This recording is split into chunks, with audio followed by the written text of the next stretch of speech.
திருவண்ணாமலை ஆட்சியர் அலுவலகத்தில் குவிந்திருக்கும் இவர்கள் அனைவரும் உச்சரித்த ஒரே பெயர் அல்தாஃப்.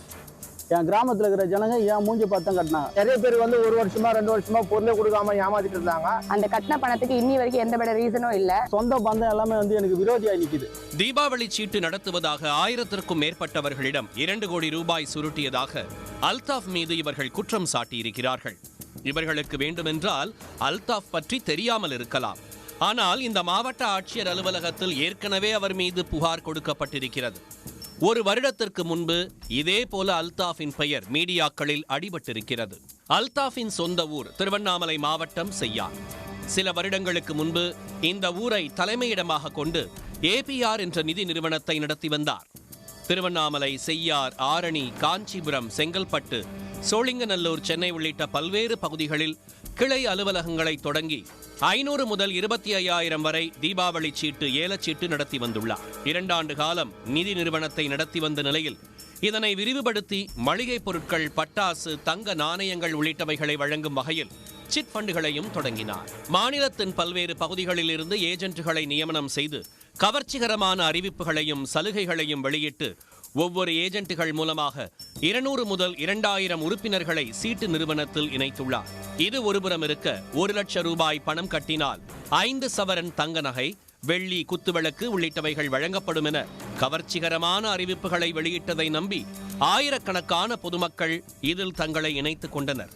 2024ஆம் ஆண்டு வாடிக்கையாளர்களுக்கு முதிர்வு தொகை, ஏலத்தொகை உள்ளிட்ட ஏதும் கொடுக்காமல் அலைக்கழித்து வந்த அல்தாஃப் மீது பாதிக்கப்பட்ட மக்கள் செய்யார் காவல் நிலையம், சென்னை பொருளாதார குற்றப்பிரிவு, திருவண்ணாமலை மாவட்ட காவல் கண்காணிப்பாளர் அலுவலகம் என பல இடங்களில் புகார் கொடுத்தனர்.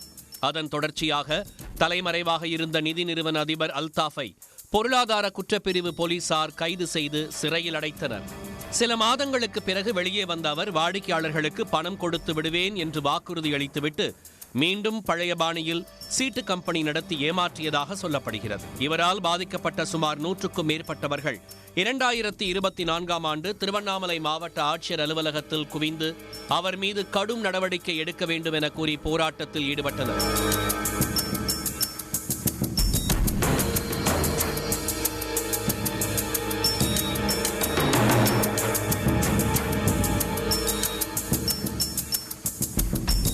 இந்த போராட்டம் நடந்து கிட்டத்தட்ட 1 வருடமான நிலையில் தற்போது அல்தாஃபின் நிறுவனத்தில் ஏஜென்ட்டுகளாக வேலை செய்தவர்கள் அவர் மீது புகார் அளித்திருக்கிறார்கள். அல்தாஃப் தனது மனைவி பெயரில் மீண்டும் பழையபடியே அரிசி, மளிகை பொருள், எண்ணெய் உள்ளிட்ட பல்வேறு வகையான மளிகை பொருட்களை தீபாவளிக்கு வழங்கப்படும் என வாக்குறுதிகளை கூறி 3 மாவட்டங்களில் சுமார் 100க்கும் மேற்பட்ட ஏஜென்ட்டுகளை நியமனம் செய்து 1000த்திற்கும் மேற்பட்ட பொதுமக்களிடம் 100 முதல் 1500 ரூபாய் வரை பணம் வசூல் செய்ததாக சொல்லப்படுகிறது. தீபாவளி பண்டிகை வருகின்ற 20ஆம் தேதி நாடு முழுவதும் கொண்டாடப்பட உள்ள நிலையில் 100க்கும் மேற்பட்ட ஏஜென்ட்டுகள் APR நிறுவனத்தின் உரிமையாளர் அல்தாஃபிடம் வாடிக்கையாளர்களுக்கு கொடுக்க வேண்டிய மளிகை பொருட்கள் பற்றி கேட்டிருக்கிறார்கள். ஆனால் அவரிடமிருந்து எந்த பதிலும் வரவில்லை. இதனால் அதிர்ச்சி அடைந்த ஏஜென்ட்டுகள் நேரடியாக சென்று APR நிறுவனத்தை அணுகிய போதும் எந்தவிதமான பதிலையும் கூறாமல் அலைக்கழித்ததாக கூறப்படுகிறது. கட்ட மாட்டேன்னு சொன்னோம். எங்களை கோபால் சார் வற்புறுத்தி கட்ட வச்சாரு. கோபால், சதீஷ், இளையராணி, பர்கத், எங்கள் 4 பேரை எங்களை வற்புறுத்தி பண்டு கட்ட வச்சாங்க. கட்ட வச்சுட்டு நாங்கள் ஃபோன் பண்ணால் ஃபோனே எடுக்கிறதில்ல, ஒரு பதிலும் சொல்கிறதில்ல. நான் கட்டிக்கிது மட்டும் 50 லட்சம். எங்கள் ஊரில் மொத்தம் 37 பேர் ஏஜென்ட் நாங்கள் கட்டிக்கிறோம். ஒரு பதிலும் சொல்கிறதில்ல. எதுவும் நாங்கள் ஃபோன் பண்ணாலும் எதுவும் எடுக்கிறதில்ல. ஃபஸ்ட்டு 37 லட்சம் கட்டதில்ல, மறுபடியும் வேறு பண்டு திரும்ப நாங்கள் மறுபடியும் 1.5 லட்சம் கட்டிக்கிறோம். நாங்கள் 1.5 லட்சம் கட்டி எங்களுக்கு ஒரு தகவலும் சொல்லலை. நாங்கள் குடும்பம் பண்ணுறதா இல்லை நாங்கள் தீபாவளிக்குள்ளே சாவறதா, நாங்கள் செத்ததான் ஒரு முடிவு கிடைக்கலாம், நாங்கள் சாவறதுக்கு கூட ரெடியாக இருக்கிறோம். இந்த சூழலில் பணம் கட்டிய வாடிக்கையாளர்கள் ஏஜென்ட்டுகளிடம் மளிகை பொருட்களை கேட்டு அழுத்தம் கொடுக்க ஆரம்பித்திருக்கின்றனர். சிலர் நேரடியாகவே ஏஜென்ட்டுகளின் வீடுகளுக்கு சென்று கட்டிய பணம் அல்லது மளிகை பொருட்கள் தர வேண்டும் என தகராறு செய்திருக்கிறார்கள். வீட்டில் உள்ள பொருட்களை எடுத்துச் செல்ல முயல்வதாகவும் ஏஜென்ட்டுகள் குற்றம் சாட்டுகின்றனர். எல்லாம் வந்து எங்களை ஊடேறி வந்து சண்டை போடுறாங்க. வந்து இருக்கிறத வீட்டில் டிவி தூக்குறாங்க, ஒருத்தர் வீட்டை போட்டுறாங்க, ஒருத்தர் தாவலிலாம் தூக்குறாங்க. நாங்கள் என்ன பண்ணுறது, எப்படி நாங்கள் குடும்பம் பண்ணுறது? அல்தாஃப் எங்கள் கிட்ட பணத்தை வாங்கி போய் என்ன பண்ணாரு, லாஸ் ஆயிடுச்சு கொடுக்க முடியாதுன்னா என்ன பண்ண? அந்த பணத்தை வாங்கின பணத்தை என்ன பண்ண? ஆளுங்க காசு இல்லாமல் என் காசு மட்டும் 7 லட்சம் கட்டிக்கிறேன். எங்களால் குடும்பமே பண்ண முடியல. எனக்கு 3 புள்ளிகளை படிக்க வைக்க அந்த நிலைமையில கூட நான் வந்து இந்த பணத்தை கட்டினேன். ஏப்பர் நம்பி தானே கட்டினேன், கொடுப்பாரு அல்தாப் கொடுப்பாரு நம்பி கட்டினேன்.